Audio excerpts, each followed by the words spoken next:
Chapter 21. The Bear's Very Bad Bargain, by Flora Annie Steele.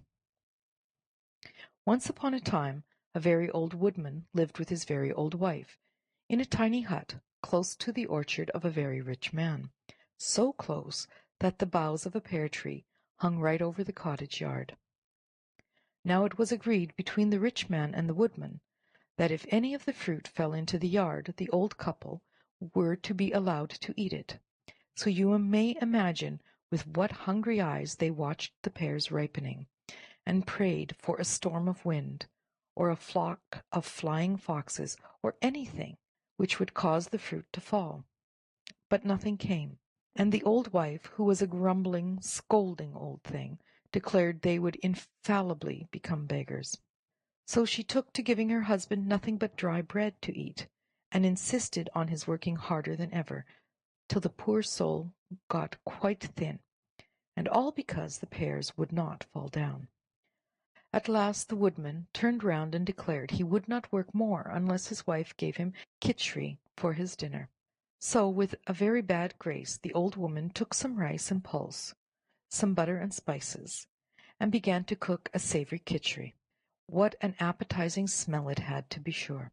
The woodman was for gobbling it up as soon as ever it was ready. "No, no," cried the greedy old wife, "not until you have brought me another load of wood, and mind, it is a good one. You must work for your dinner." So the old man set off to the forest and began to hack and to hew with such a will that he soon had quite a large bundle, and with every faggot he cut he seemed to smell the savoury kitschery and think of the feast that was coming. Just then a bear came swinging by, with its great black nose tilted in the air, and its little keen eyes peering about, for bears, though good enough fellows on the whole, are just dreadfully inquisitive. "Peace be with you, friend," said the bear, "and what may you be going to do with that remarkably large bundle of wood?" "It is for my wife," returned the woodman. "The fact is," he added confidently, smacking his lips, "she has made such a kitschery for dinner, and if I bring a good bundle of wood she is pretty sure to give me a plentiful portion. Oh, my dear fellow, you should just smell that kitschery."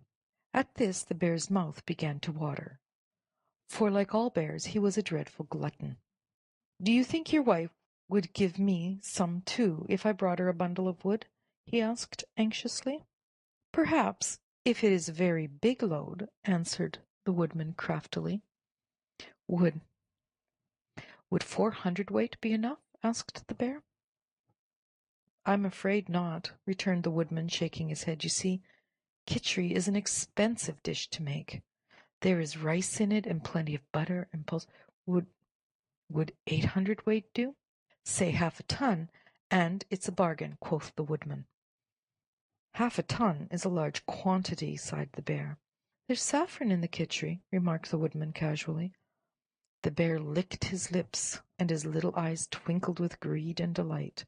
"Well, it's a bargain. Go home sharp and tell your wife to keep the kitschery hot. I'll be with you in a trice."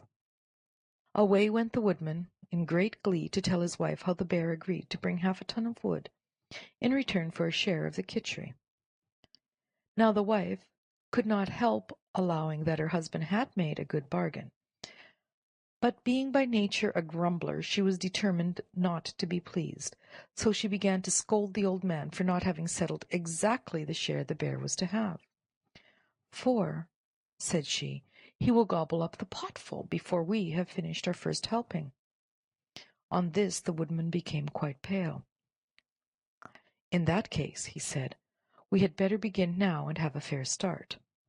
So, without more ado, they squatted down on the floor with the brass pot full of kitschery between them, and began to eat as fast as they could. "Remember to leave some for the bear, wife," said the woodman, speaking with his mouth crammed full. "Certainly, certainly," she replied, helping herself to another handful. "My dear," cried the old woman in her turn, with her mouth so full she could hardly speak, "remember the poor bear." "Certainly, certainly, my love," returned the old man, taking another mouthful. So it went on until there was not a single grain left in the pot. "What is to be done now?" said the woodman. "It is all your fault, wife, for eating so much." "My fault!" retorted his wife scornfully. "Why, you ate twice as much as I did." "No, I didn't." "Yes, you did. Men always eat more than women." "No, they don't." "Yes, they do." "Well, it's no use quarreling about it now," said the woodman. "The kitchery's all gone, and the bear will be furious." "That wouldn't matter much if we could get the wood," said the greedy old woman. "I'll tell you what we must do. We must lock up everything there is to eat in the house, leave the kitchery pot by the fire, and hide in the garret. When the bear comes, he will think we have gone out and left his dinner for him. Then he will throw down his bundle and come in. Of course he will rampage a little when he finds the pot is empty, but he can't do much mischief, and I don't think he'll take the trouble of carrying the wood away." So they made haste to lock up all the food and hide themselves in the garret. Meanwhile the bear had been toiling and moiling away at his bundle of wood, which took him much longer to collect than he expected. However, at last he arrived, quite exhausted, at the woodcutter's cottage. Seeing the brass kitchery pot by the fire, he threw down his load and went in.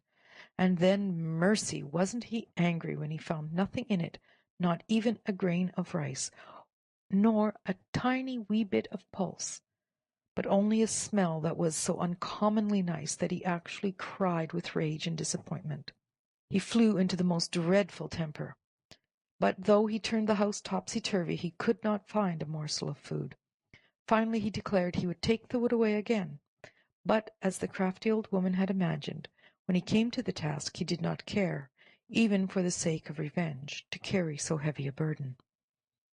"I won't go away empty-handed," he said to himself, seizing the kitchery pot. "If I can't get the taste, I'll have the smell." Now, as he left the cottage, he caught sight of the beautiful golden pears hanging over into the yard. His mouth began to water at once, for he was desperately hungry, and the pears were the best of the season. In a trice he was on the wall, up the tree, and gathering the biggest, ripest ones he could find, and was just putting them into his mouth when a thought struck him. "If I take these pears home, I shall be able to sell them for ever so much to the other bears, and then with the money I shall be able to buy some kitchery. Ha ha! I shall have the best of the bargain after all." So saying, he began to gather the ripe pears as fast as he could and put them in the kitchery pot. But whenever he came to an unripe one, he would shake his head and say, "No one would buy that, yet it is a pity to waste it." So he would pop it into his mouth and eat it, making very wry faces, as if it were very sour. Now all this time the woodman's wife had been watching the bear through a crevice, and holding her breath for fear of discovery. But at last, what with being asthmatic and having a cold in her head, she could hold it no longer, and just as the kitchery pot was quite full of golden ripe pears, out she came with the most tremendous sneeze you ever heard. Achoo! The bear, thinking someone had fired a gun at him, dropped the kitchery pot into the cottage yard and fled into the forest as fast as his legs would carry him.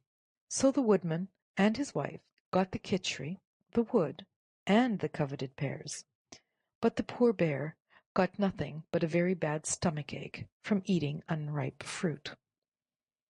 End